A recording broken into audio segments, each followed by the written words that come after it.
Estamos al aire. @Arquitectos Online. Buenos días, buenas tardes, buenas noches, donde quiera que nos estés viendo o escuchando. Una ciudad no está adornada por cosas externas, sino por la virtud de quienes lo habitan. Epicteto. Yo soy Verónica Zambrano. Yo, Loanne García. Nuestro invitado es licenciado en Derecho, maestro en Gobernanza y Derechos Humanos. Su trayectoria laboral se ha desarrollado como funcionario público en el ámbito estatal y la docencia en la misma Universidad Autónoma de Coahuila y en la Universidad Autónoma de Nordeste. Actualmente es director de la Facultad de Jurisprudencia Unidad Saltillo de la Universidad Autónoma de Coahuila, su alma mater. Él es Alfonso Yáñez Arriola. Bienvenido, licenciado. ¿Cómo está usted? Hola, Verónica. Un gusto tener la oportunidad de participar en este ejercicio que sin duda vendrá a enriquecer la cultura profesional, no únicamente de los arquitectos, no únicamente de los abogados, sino poder incidir en la ciudadanía, en la promoción de una práctica de una cultura de legalidad. Así es. Muchísimas gracias, licenciado. Nuestro invitado también tiene experiencia en el mundo inmobiliario y todo lo que tiene que ver con propiedades intestadas, posesionadas, vandalizadas, remates bancarios.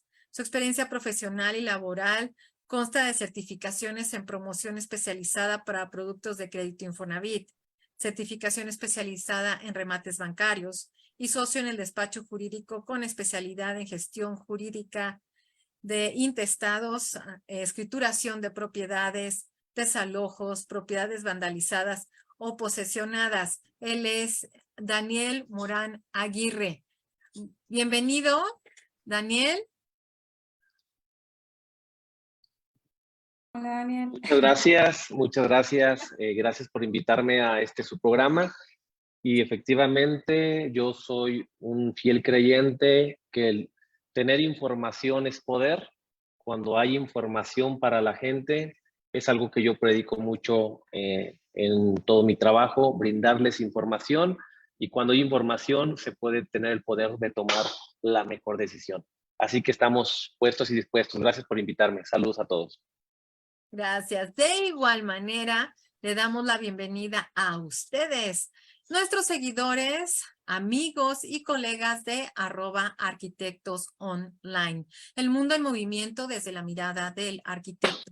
Un espacio digital en donde compartimos temas que se exponen desde el punto de vista de 3 generaciones, acompañados con nuestros invitados, con el propósito de hacer conciencia en la sociedad de la importancia del arquitecto y la arquitectura para tener una mejor calidad de vida. Hoy, en @Arquitectos Online, contestaremos la pregunta: ¿cómo puedo proteger mi patrimonio legalmente? Y es que ¿cuántas veces ha pasado que nos regalan, nos donan, nos lo prestan o nos venden cualquier inmueble, llámense terreno, casa, negocio, etcétera? Y pensamos que ya es nuestro. Pero ¿cómo asegurar la propiedad, esa posesión, ese uso y disfrute pleno para decir sí, sí soy el legítimo propietario? Y también, si soy propietario del inmueble, ¿qué responsabilidades tengo que cumplir? ¿Y por qué?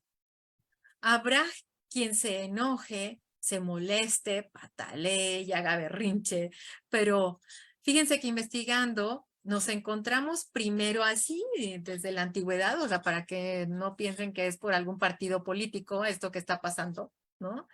En el Código de Hammurabi, ¿quién no se acuerda de la ley del talión, ¿no? La ley del talión que decía ojo por ojo, diente por diente. Y es que este documento histórico de la Mesopotamia del siglo XVIII antes de Cristo está compuesto por una compilación legislativa hecha por el rey Hammurabi. el sexto de la dinastía de Babilonia, y que constituye una ventana a la producción jurídica previa al periodo romano, siendo uno de los principales referentes para el estudio del derecho como un comportamiento natural al ser humano. Y me llamó mucho la atención ver que en este código regulaba los delitos de administración, los delitos a la propiedad, la tierra y vivienda, el comercio, el matrimonio, la familia, la propiedad, el asalto, las profesiones, la agricultura, los alquileres, esclavos, ¿no? Un código que unificaba a la gente bajo la ley en lugar de hacerlo solamente por la conquista. Y ahora entendemos que esto no es nuevo, o sea, siempre ha existido, ha cambiado su manera de implementarse, de llevarse a cabo, pero el fin es lo mismo. Y posteriormente pasamos a lo que es el derecho romano, ¿no? Y para eso Loani nos va a estar hablando al respecto. Bueno, pues primero que nada, comentarle aquí a nuestros invitados si pueden encender sus cámaras, porque yo les dije que las apagaran, pero no va a ser al inicio. Y ya cuando estemos aquí ya la pueden tener prendida para que sea mucho más. Listos. Ya, perdón. Pero bueno, ahora sí, vamos a continuar con el tema en el que ya estábamos. Vamos a platicar sobre el derecho romano. Y pues como comentaba el arquitecto Zambrano, esto ya viene desde el inicio de los tiempos. O sea, el ser humano tenía que mediar entre ambos. Y pues bueno, ya justamente en la etapa del Renacimiento, ya es cuando se empiezan a sentar muchas más leyes que a la fecha son las que rigen legalmente en la actualidad. Vemos que el derecho romano fue el ordenamiento jurídico que rigió a los ciudadanos en la antigua Roma. Como vemos que desde el inicio de los tiempos se crearon leyes que por su gran complejidad, aplicabilidad práctica y calidad técnica son aún la base del derecho continental y de los códigos civiles contemporáneos. O sea, lo que crearon los romanos sigue siendo a la fecha de vital importancia. Su importancia histórica e influencia en las ciudades del derecho se fue extendiendo en otros países donde se manifiesta la prevalencia de numerosas instituciones jurídicas latinas en la actualidad, como la hipoteca, la teoría del contrato y en gran cantidad las expresiones jurídicas latinas. Y vamos a enfocarnos un poquito más en la propiedad, que es el tema que vamos a estar hablando específicamente el día de hoy. Y la definición más precisa que tenían los romanos era la del derecho absoluto, que era la propiedad, como en esencia implica el conjunto de todas las facultades posibles sobre una cosa predeterminada, los derechos derivados y las acciones, permitiendo actuar sobre ella sin ninguna limitación. Cosa que ya no es así, ya hay muchos limitantes, pero bueno, las vamos a ir viendo en el transcurso de esta plática. Siendo la propiedad de la institución jurídica que fundamentó todo el derecho civil de las cosas en el mundo romano, que como se mencionaba anteriormente, era la potestad más amplia que se podía tener sobre algo. Estas características a nivel general son el derecho del uso de la cosa, el derecho de apropiarse de los frutos de la cosa y el derecho de disponer de ella sin limitaciones más que las que imponga la ley. Entonces, bueno, pues la Arqui nos va a platicar un poquito sobre temas de la Constitución política, sobre algunas leyes que vienen asentadas ahí y continuamos con esta charla. Sí, y es que a manera de introducción, porque pues aquí tenemos unos invitados muy vastos en información al respecto, pero creo que nuestra Carta Magna es una, y el licenciado Yáñez Arriola no nos ha de dejar mentir, que la Constitución Política de los Estados Unidos es una de las, a nivel mundial, una de las más completas, ¿no? Y por diferentes características, y de ella emana todo, ¿no? Y actualmente, y bueno, tienen como que sus categorías, podría decirse, ¿no? Porque normas, estándares, reglamentos, van bajando hasta estar a nivel municipal. La escritura como tal, la escritura del bien inmueble, es algo que nosotros hemos visto con la sociedad, con los usuarios, que dan por un hecho que simplemente porque ya les dieron una carta donde dicen que pues este terreno es mío o esta casa es mío, la gente piensa que ya es mío, que ya es de ellos y ellos son dueños de la propiedad, ¿no? Y van y llegan precisamente, bueno, es más, no llegan ni a desarrollo urbano porque ni lo conocen. Ya lo conocen cuando llega el inspector a multarlos. Y esa es otra de las cosas, ¿no? Que hay que estar haciendo hincapié. Comentaban en una ocasión, cuando a mí me tocó estar trabajando en el municipio, le preguntaron a la directora en aquel momento, bueno, y como que, ¿qué trámites o en qué trámites yo tengo que ir a desarrollo urbano? Y ella dijo, pues en todos, o sea, tienes que ir a avisarles para todo, ¿no? Y bueno, quisiera comenzar con esta pregunta. ¿Qué es la escritura pública? O sea, la escritura del bien inmueble. ¿Cuál es su peso legal? Como para decir, como para darle certeza, ¿no? Jurídica a la posesión del bien. El que guste contestarme. Aquí creo que el más adecuado es el licenciado Alfonso. Claro, yo creo que es muy importante el planteamiento del problema que están haciendo. Antes de contestar la pregunta, sí platicarles que es muy recurrente en las notarías públicas que llegan poseedores de propiedades, dije poseedores, no propietarios. La diferencia es de hecho y de derecho. El poseedor es de hecho y el propietario es de derecho. Personas que llegan y literalmente en ocasiones hasta nos han dicho, no crea que me lo vendió en una servilleta. Abren el folder y sacan una hoja de cuaderno. Pues finalmente es lo mismo. Entonces, aquí es muy importante y muy alarmante el número de casos que se encuentran sin certeza jurídica en materia de la propiedad.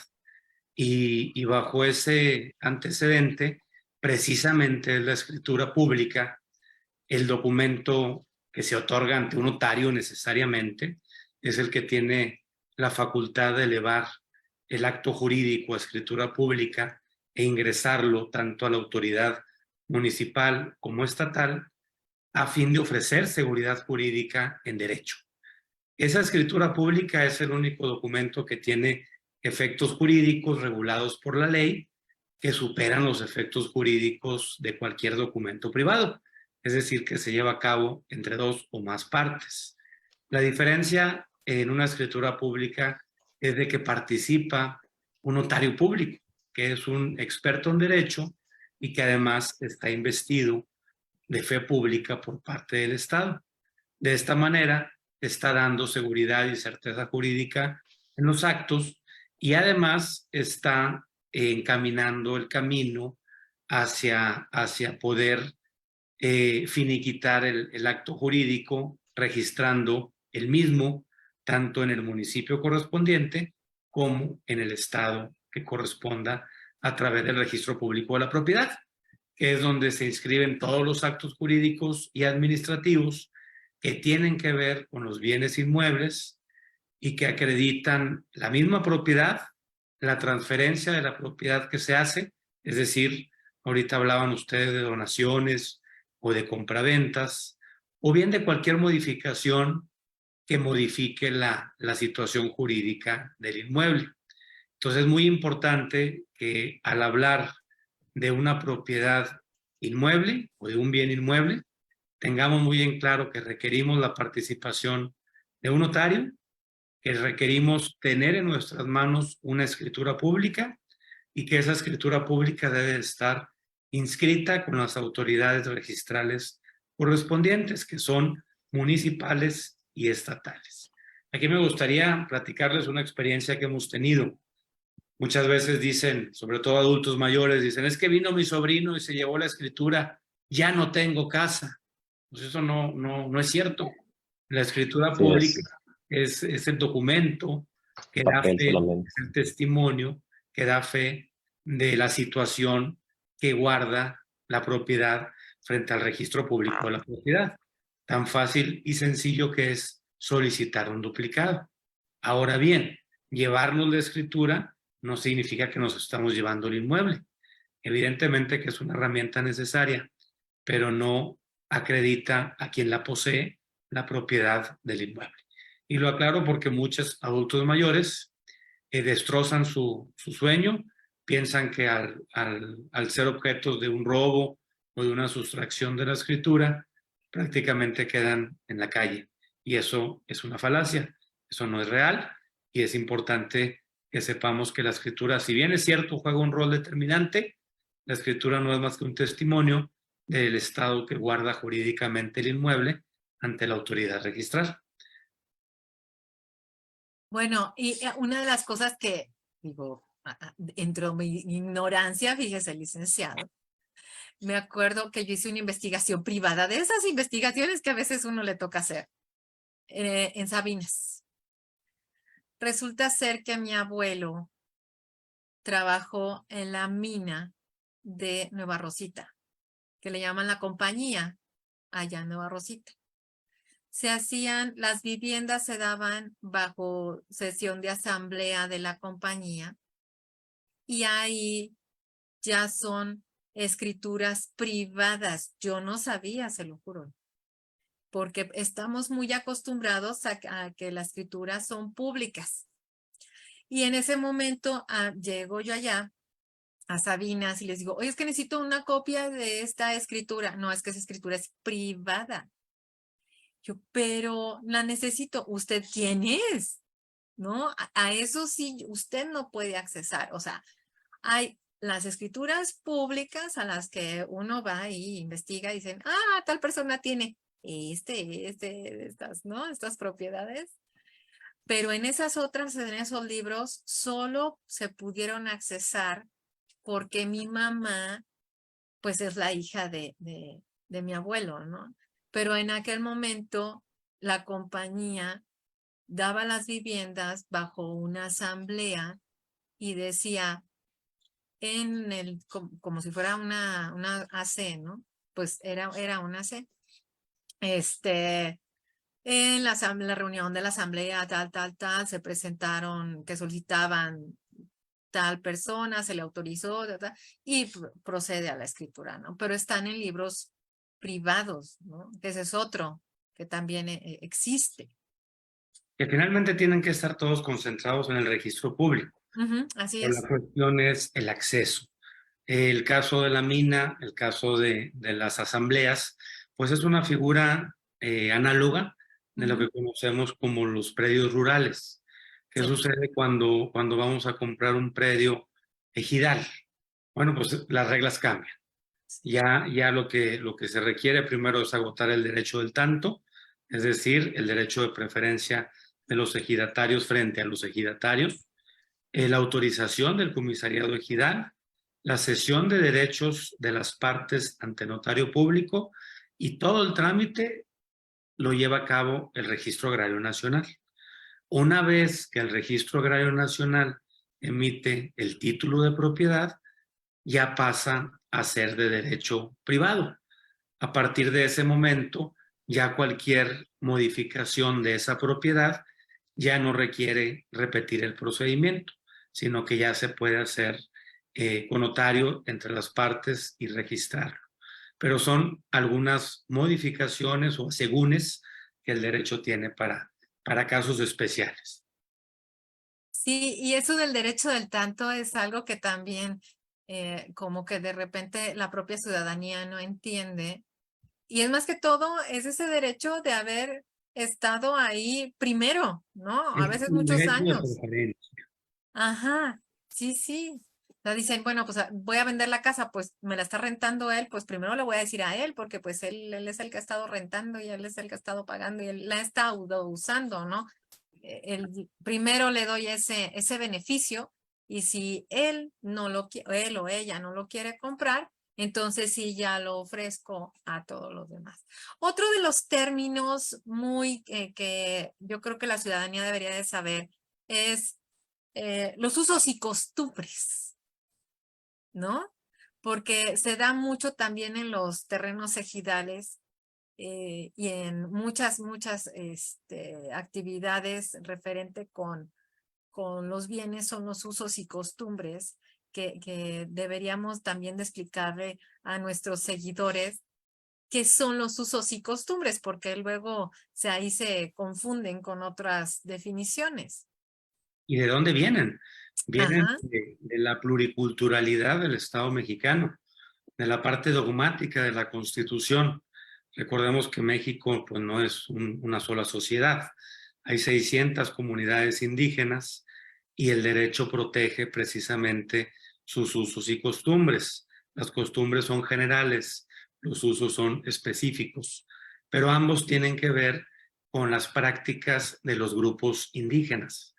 Cómo el derecho va a tutelar la parte de los usos y costumbres desde el procedimiento judicial, desde la forma de comparecer, desde la forma de votar, porque irónicamente, por ejemplo, Oaxaca, que tiene muchísimos cientos de municipios, dentro de la parte electoral, en las comunidades indígenas, el voto del jefe de la comunidad indígena vale por 600, vale por todos los integrantes de su comunidad.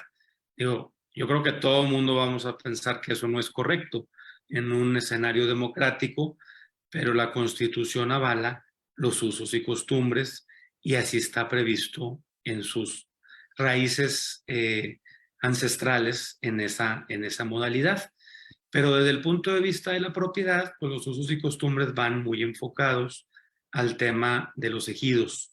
Antes del reparto agrario, antes de la participación del presidente Lázaro Cárdenas, antes de que la Constitución definiera el tema de los latifundios y del reparto agrario, bueno, pues los ejidatarios eran los poseedores y la Constitución tutela esos derechos para darles el beneficio a los ejidos sobre las propiedades que tienen en su haber y que se deban de respetar los usos y costumbres por parte del derecho a fin de cobijar no únicamente a la sociedad contemporánea, sino también a todo el pueblo de México, incluyendo esa parte de minorías de usos y costumbres representada por las comunidades indígenas.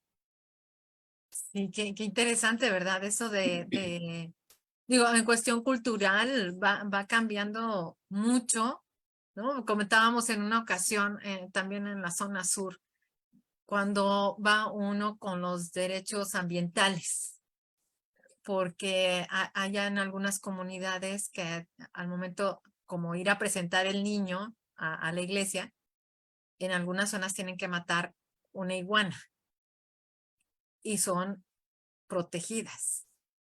Y dicen, bueno, ¿ahí qué hacemos? Vamos y le levantamos un acta o decimos, no, pues vamos adelante con el acto de presentar el niño, ¿no? Ahí es donde dices, bueno, ¿a qué le vamos a dar prioridad? Cuando ya estamos en esas posiciones, está medio complicado. Pero referente a la propiedad, también han surgido otros que dicen, no, mejor ya ni rentes porque vas a perder tu propiedad. No sé si también lo hayan escuchado. Y se ven las posesiones, ¿no? Pero una de las cosas que siempre yo he comentado es también porque el propietario deja en abandono el bien y no renueva este contrato, ¿no? Esa de decir, bueno, pues como quiera me sigue pagando la renta. No, y disculpa que te interrumpa, Verónica, pero hay un Ajá. caso muy agravante. Muere la persona. Ese está tremendo. Entonces ahí ya genera una incertidumbre, genera un limbo. Y te voy a platicar una anécdota que siempre la refiero.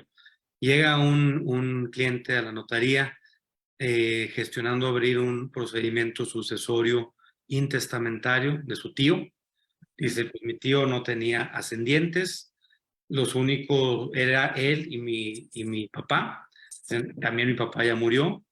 y yo soy hijo único y mi hijo no casó, mi tío no casó y mi hijo no tuvo hijos. Entonces él como sobrino, pues era el heredero que la ley establece para la sucesión, abre la sucesión, le explicamos cuál es el procedimiento y dice, no, es que yo lo único que quiero es la casa de mi tío, es lo único que estoy buscando. Pues sí, la ley dice que tenemos que hacer búsquedas, las tenemos que hacer, a checar si hay un testamento y demás. No había testamento, pero en las búsquedas, con la sorpresa de que salieron 12 casas a nombre de ti. Ah, Y pues haz de cuenta que se le multiplicó su aspiración por 12, 13, no 12 con la del tío.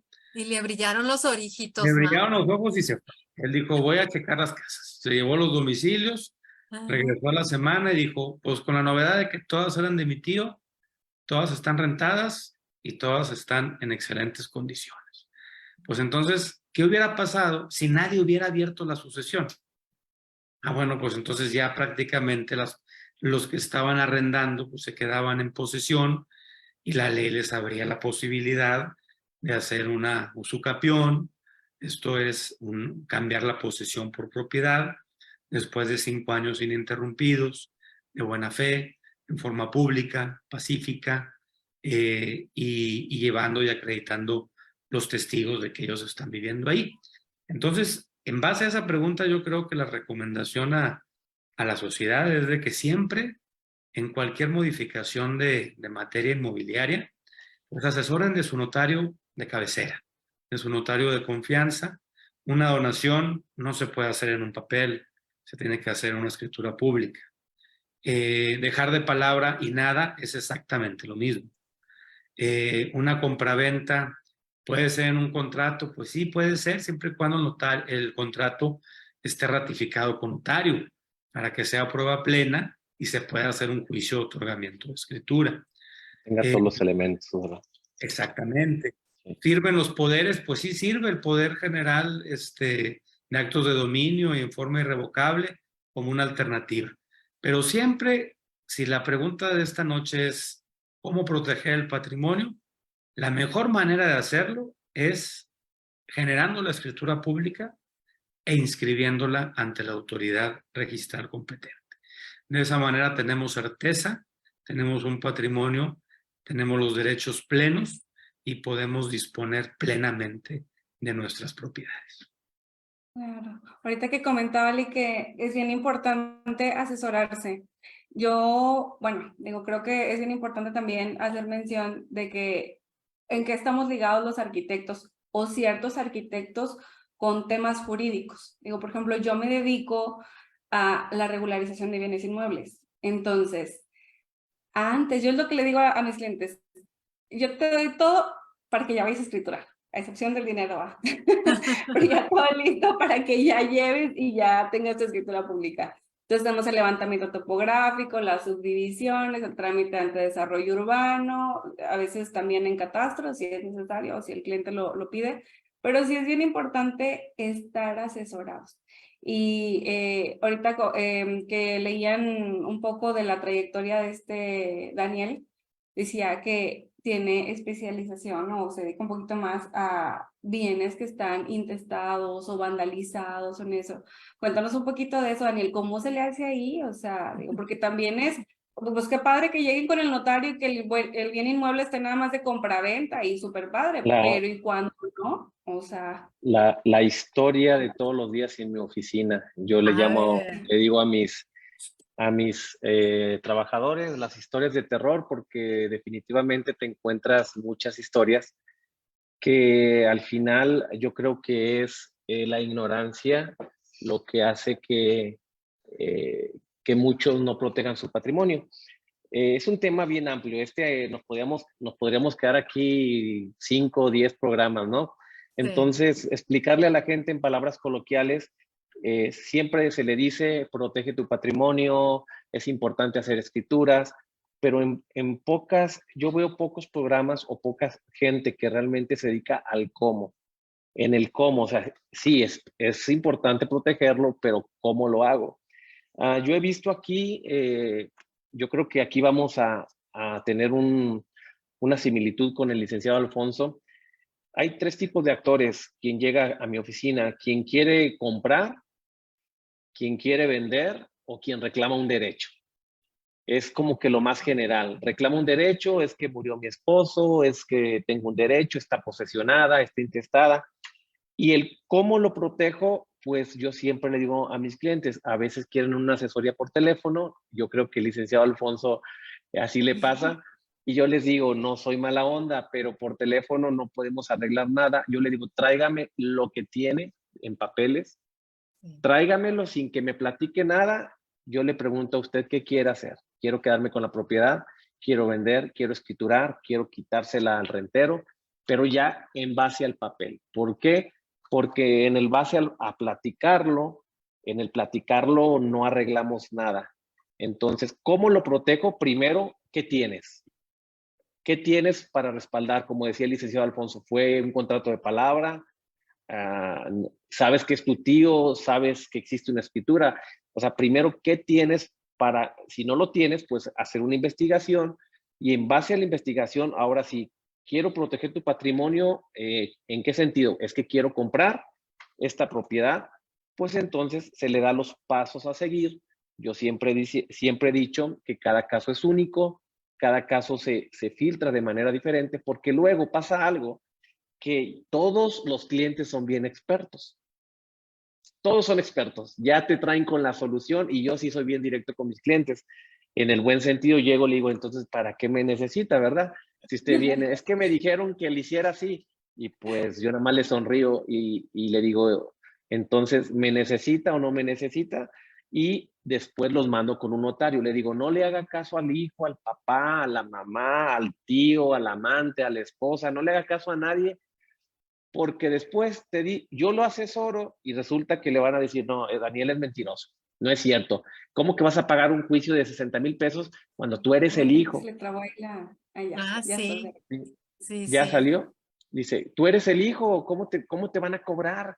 Y luego vienen los hijos conmigo, le digo, sí, pero aquí nomás aparece el nombre de tu papá. Yo soy muy directo con mis clientes, muy amable. Aquí tú no apareces en la escritura. Y si no está tu nombre, tú no puedes vender. Y entonces este lenguaje coloquial, licenciado Alfonso, y aquí me han hecho que la gente se acerque, porque pues uno no le da vueltas, no le da vueltas en un lenguaje jurídico, sino en un lenguaje más coloquial. Les dicen, ¿apareces en la escritura? No, no puedes vender. Soy hijo. Yo le digo, supuesto hijo. Es que el juez no te conoce hasta que se lo demostremos, y entonces ahora sí cambia la escritura, ya tiene tu nombre y ahora ya puedes vender. Entonces, el cómo lo protejo yo creo que es dándoles una buena orientación. Para mí es haciéndoles una buena orientación, pero primero que vayan con el notario. Yo siempre les digo, vayan con un notario. Yo no puedo hacer nada. Yo les digo, miren, me traen a mí documentos, lo que dijo el licenciado Alfonso. O sea, aquí los tengo, miren. Igual no sé si se va a ver. No se ve, O sea, No se ve. no se ve, hojas con firmas, donde ya una señora hace albacea a un señor, y le digo, es que eso es tarea del notario, eso no es tarea suya. Dices que aquí ya dio el testamento, y le digo, el testamento solamente lo puede brindar un notario.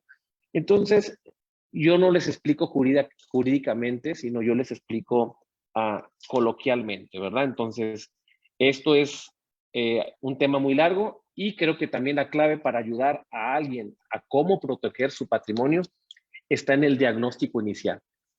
Hacer un diagnóstico desde la raíz. Yo siempre me voy a la raíz, o sea, a la raíz, y desde la raíz empiezo a tratar de solucionar. Y siempre termino, obviamente, con un notario, ¿verdad? Tengo un caso particular, mi abuela una sobrina peleando un terreno, pero pues mi abuela cedió, pero ella estaba casada y no se ha podido inscribir en el registro público, porque el registro público dice, aquí dice casada, ¿sí? Aquí dice casada, y tiene un contrato nada más que en cierta forma ya es privado, donde nada más los derechos que se transmitieron fueron los de mi abuela, pero no los de mi abuelo, ¿no? Y yo creo que de estos casos, licenciado Alfonso, hay un montón, ¿no? Entonces es un tema muy amplio, El cómo, como si fuera un manual, pues es complicado decirles a la gente, pero en resumen es acérquense con un notario y, como decía, con quien más confianza le tengan, porque también hablando especialmente de abogados, yo decidí estudiar la abogacía porque después me di cuenta que muchos me querían picar los ojos. Entonces le digo a la gente, vaya con alguien de extrema confianza para que puedan ser bien asesorados, ¿verdad? Sí, hay otro escenario también que yo he visto mucho en el Infonavit, es el que esta pareja se constituyó en matrimonio de con bienes separados o mancomunados, pero luego se separan, no lo hacen legalmente. El del crédito se une con otra persona, Correcto. fallece y llega el concubino o la concubina a querer arreglar esta situación que pasó, ¿no? Es muy común, muy común. Y en la mayor parte de mis casos sale perdiendo el concubino. 9 de cada 10, la esposa que nunca se divorció y los hijos terminan reclamando la propiedad. Sí, es muy común que el último caso que tengo eran 3 hijos, una señora que no se había divorciado, vivió un año sin hijos en esa casa, fallece el señor, fallece en Cancún y pues ocupan la casa, pero resulta que ellos no eran poseedores porque ni siquiera cumplían con el tiempo del concubinato porque pues estaba casado legalmente. Y al final, basado siempre en las escrituras, yo viendo las escrituras, viendo que no estaba divorciada, pues en cierta manera su propiedad quedó protegida, no cayó en manos de la concubina, porque como yo le digo a la gente, aún a las concubinas, aunque tengan 10 años con ellos, le digo, los jueces no conocen nuestras historias y las leyes no están hechas para proteger historias, por más bonitas que sean, ¿verdad? Que fue el amor de mi vida, que fue el hijo de El que mi... me llevó serenata. el que me llevó, le dijo, la escritura solamente dice quién es dueño, no dice si te trató bien, si te trató mal, si fue ingrato, si no fue ingrato. La escritura solamente da nombre de quién es, como dijo el licenciado, en derecho, quién es.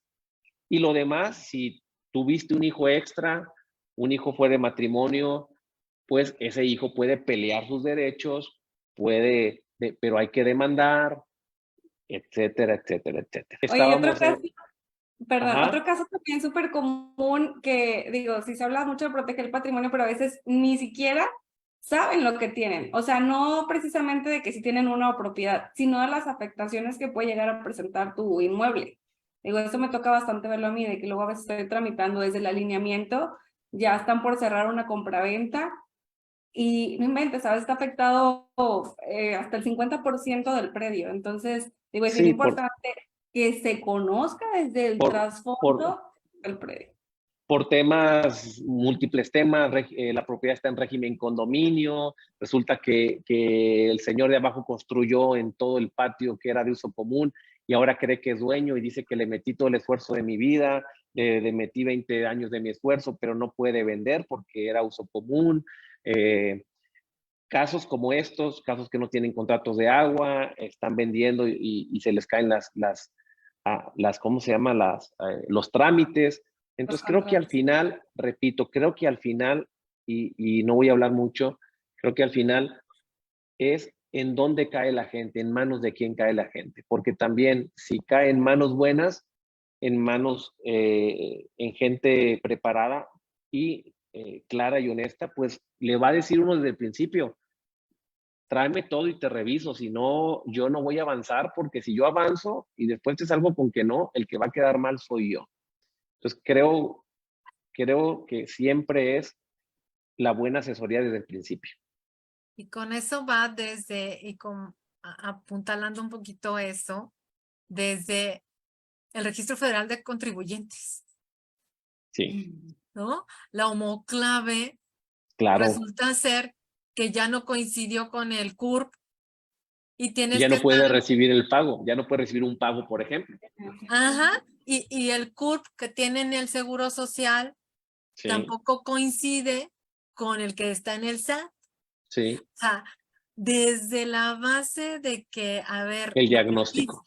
sí, revisa, también yo hago eso precisamente, pero dices, ay, ¿en qué momento que no se dio cuenta que estaba firmando los recibos de nómina y no aparecía su CURP, su RFC como debe de ser?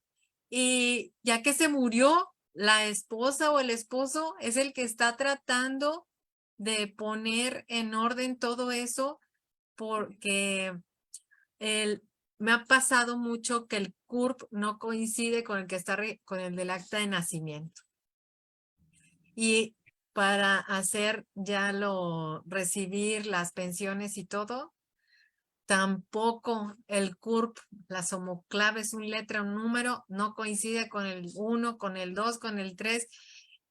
Y de repente estás viendo ahí una persona con 4 CURPs, 2 RFCs y el Afore, bien, gracias, porque tampoco se dio la tarea de estar revisando lo que tenía que revisar. Sí, hay cosas subsanables que se pueden corregir en poco tiempo, pero hay cosas, el licenciado Alfonso lo ha de saber, que por más que uno quiera, pues no son cosas de una semana, son cosas que registro público, inscribir una aclaración, pues son 2 meses, y el cliente en 2 meses ya esperaba su pago, Terminan odiando al abogado. y terminan acudiendo a lo que desde el principio pudieron haber arreglado, ¿no? Entonces, creo, el licenciado Alfonso, decíamos que el éxito de cómo proteger para mí es hacer un buen diagnóstico desde el principio con quien viene, ser muy transparente, muy honesto.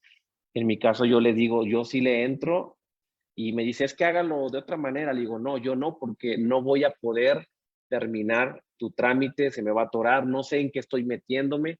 Entonces, el diagnóstico es importante desde el principio para entonces yo decirle, este es el escenario A, este es el escenario B, este es el escenario C. Si te vas por aquí, bajo tu riesgo va a pasar esto, bajo esto va a pasar esto, bajo esto va a pasar esto.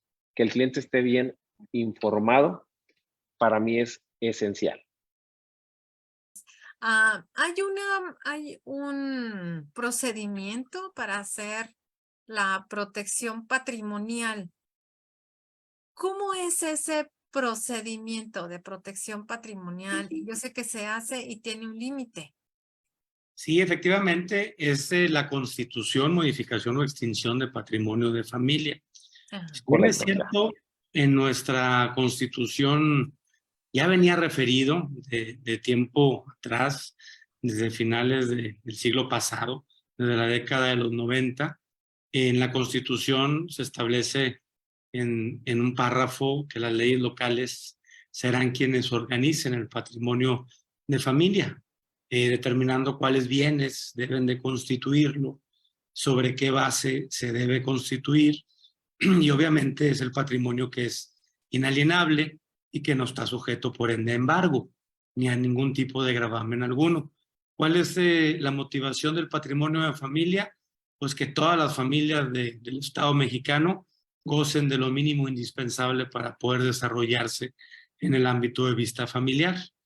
A nivel local, ¿qué dice la ley local en Coahuila? Bueno, pues obviamente después del 2011 las cosas empezaron a ver ahora sí con mayor interés.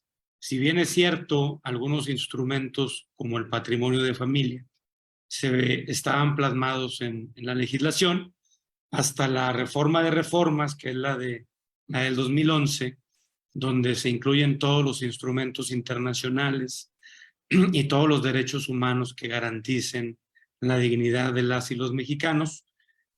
La ley local en Coahuila estableció que el patrimonio de familia era una institución, obviamente de interés público, y que tiene por objeto afectar los bienes muebles e inmuebles para proteger económicamente a la familia y sostener el hogar.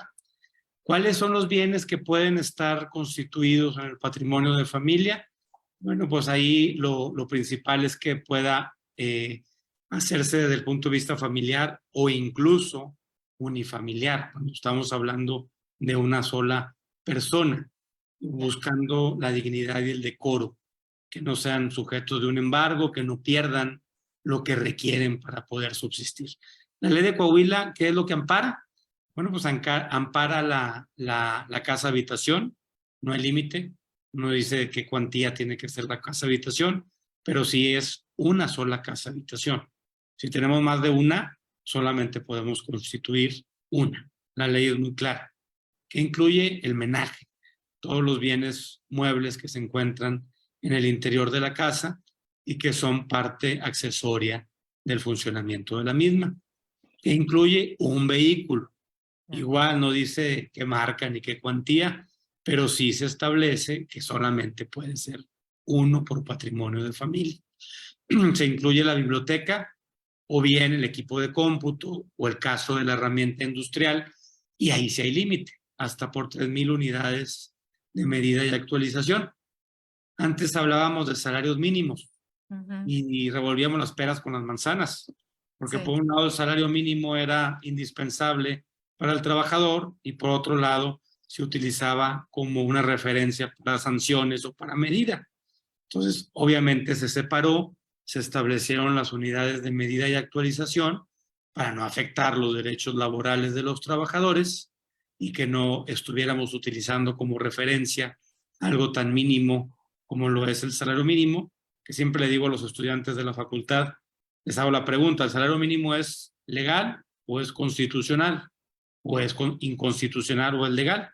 Y pues obviamente llegamos a la conclusión de que es legal, porque hay una ley que anualmente lo define, pero es anticonstitucional, porque el artículo 123 de la Constitución establece que el salario mínimo debe ser suficiente para garantizar los alimentos, y en el derecho los alimentos incluyen el vestido, la educación, la recreación, el traslado, los servicios médicos, servicios dentales, servicios psicológicos, la recreación, y pues evidentemente que el salario mínimo es insuficiente para cubrir lo que la Constitución establece. Entonces, entiendo, perdón que interrumpa, ¿esto se usa en la vida real? ¿Es muy común? El patrimonio de familia sí es común, porque ¿cuál es la ventaja que tiene? Pues que ya las familias no podrán ser molestadas en su casa. Y me refiero ¿Acuden a usted a hacer este tipo de trámite? Sí. ¿Acuden muy seguido? Bueno. Sí falta mucha cultura. Digo, sí hemos hecho muchísimos casos de estos, pero pues obviamente somos casi 3 millones de habitantes en Coahuila y el número de constituciones, modificaciones o extinciones de patrimonio de familia pues son simbólicos. Bajísimo, sí. Bajísimo. Okay. Entonces, falta mucha cultura. Repito, en la Constitución estaba previsto desde la década de los 90. Sin embargo, hasta después de la reforma de los derechos humanos empezó a promoverse en las legislaciones locales y quien constituye el patrimonio de familia pues ya tiene una certeza jurídica de que no lo van a molestar, no le van a embargar el carro, no le van a embargar en su casa, no lo van a molestar en su casa, y es una medida de protección que se tiene para no afectar el desarrollo de las familias. ¿Qué sucede cuando una casa está constituida como patrimonio de familia y la familia decide venderla por así convenir a sus intereses? O por una emergencia médica, a lo mejor dice, hoy quiero vender el carro, o quiero vender la casa porque tengo que pagar un hospital, o porque me están ofreciendo una casa en un sector de mayor plusvalía al mismo precio y me interesa hacerlo. Bueno, pues tendrá que extinguir el patrimonio de familia o tendrá que modificarlo. Y eso también lo hace el notario. Sin embargo, para la modificación y para la extinción se requiere la presencia del representante social, o sea, del agente del Ministerio Público, que pueda, y de la PRONIF, la Procuraduría de Protección de las Niñas, Niños y la Familia, para que establezcan, se manifiesten si no tienen algún inconveniente sobre la modificación del patrimonio de familia. Regularmente no la hay, sí es un trámite común, sí hacemos bastantes, pero simbólicos comparado con la sociedad. Conozco a mis compañeros notarios y hay notarios que no han hecho ni uno solo, o algunos nos piden un modelo para hacerlo, y sí falta muchísima cultura para que la gente sepa que puede constituir su patrimonio de familia, cuáles son los beneficios y qué es lo que puede amparar esa constitución del patrimonio familiar. Bueno, también otra pregunta que tengo yo al respecto. Decían, no sé si es cierto, y qué bueno que lo tenemos aquí. Decían que se podía o que se extinguía en automático cuando los infantes cumplían la mayoría de edad. No tiene nada que ver. ¿No? El ¿Por qué? patrimonio de familia no tiene nada que ver con la tutela, y ni con la patria potestad, Ok. ni con los derechos de los alimentos. El patrimonio de familia puede ser de una sola persona, como repito, Sí, me en, llamó la atención eso. en lugares unifamiliares. Lo que yo creo que por ahí estaríamos confundiendo alguna otra figura que se extingue, como la obligación de los alimentos. Ajá. Incluso no se extingue con la mayoría de edad de los hijos, sino Ujú. cuando ellos ya son autónomos, cuando ya se valen por sí solos. Regularmente, al llegar a la mayoría de edad, el común denominador de los jóvenes es que siguen estudiando. Ah, bueno. Entonces, y esta protección al bien inmueble o a lo patrimonial, ¿es indefinido o? Hasta que lo modifiquen o lo extingan. Repetía Ay, yo es ahorita interesante. que se podía modificar o extinguir Ujú, los mismos integrantes de la familia, con la participación del Ministerio Público, ujú, tomando en consideración la opinión de la PRONIF, ujú. y sí se puede modificar o extinguir. Pero de entrada, pues es una medida de protección para garantizar el desarrollo familiar. Recordemos que la ¿Se familia, puede seguir construyendo en esa propiedad? O sí, claro, sea, se ¿sí? puede seguir construyendo, se puede hacer modificaciones, y recordemos que la motivación es que la familia es un valor fundamental de la sociedad. Entre paréntesis, ahorita que escuchaba al colega Daniel Aguirre, pues a él le va muy bien, porque a él le preguntan las asesorías por teléfono. A mí me las preguntan por chat. Imagínate, Daniel. No, terrible por WhatsApp. Y no puedo hablar y dígame aquí escucho y aquí asesóreme por WhatsApp. No, yo la verdad, les digo con todo gusto, pero yo las doy en persona. hay que también educar a las personas, ¿no? Porque sí, no acaba uno nunca. Sí, la verdad, sí. Quiero agradecer al arquitecto Miguel Ángel Cárcamo Velo. Él nos escucha desde Oaxaca. Al arquitecto también, el arquitecto Froilán, que se encuentra allá al sur de Tamaulipas, es siempre nuestro seguidor. Y tenemos algunos conectados por ahí en Chetumal. Les mandamos muchos saludos allá a los del colegio de Chetumal también. Pues es un tema interesante, pero creo que hemos tocado puntos muy, muy puntuales y que la escritura es la base, que los que aparecen ahí en el nombre son los buenos, ahora sí que son los buenos de la película. Y si no aparecen en ese guión, no, pues no tienen por qué estar apareciendo.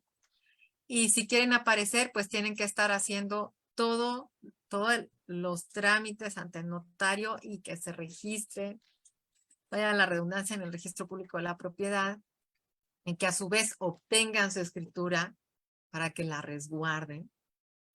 Y también lo importante es hacer testamento o donación con reserva de su fruto vitalicio, pero que los bienes no queden intestados, no queden abandonados, no queden posesionados, porque pues así estamos viendo nuestro centro histórico ahorita, por ejemplo, ¿no? Eso fue del trenazo, pero también hay mucha gente que dice, pues ya no tengo dinero y a ver qué hacen. Si lo Aquí no me sacan.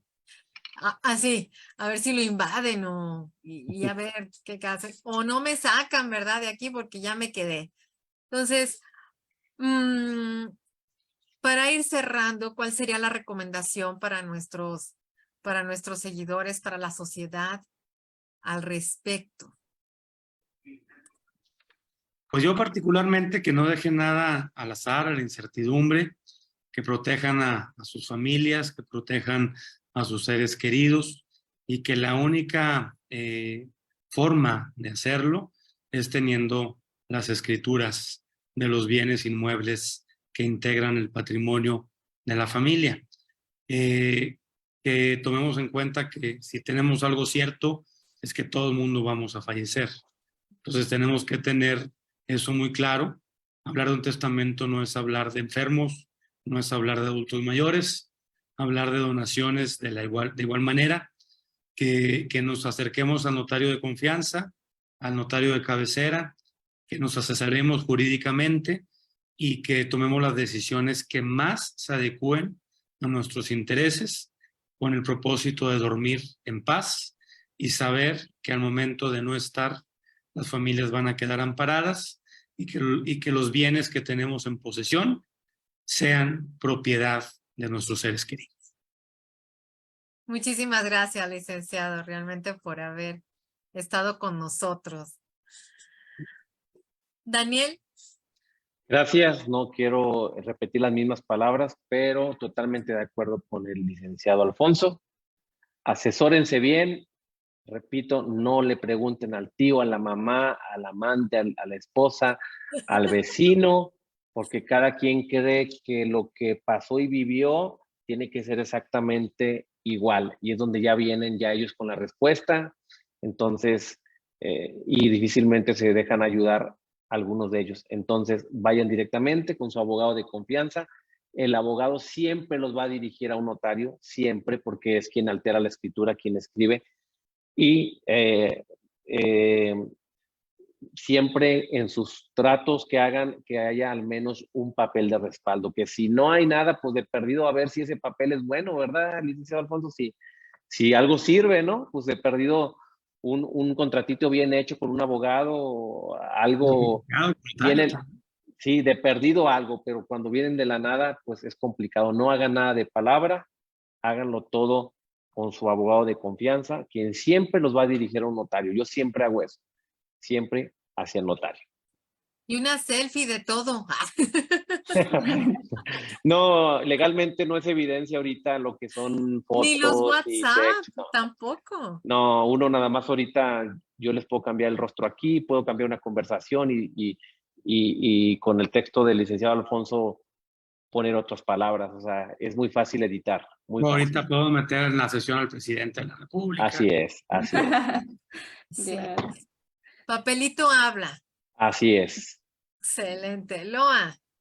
Bueno, pues yo quisiera comentarles que es bien importante que en el momento que estén haciendo una compraventa, aunque eso es antes de la escritura pública, que por favor pidan un alineamiento.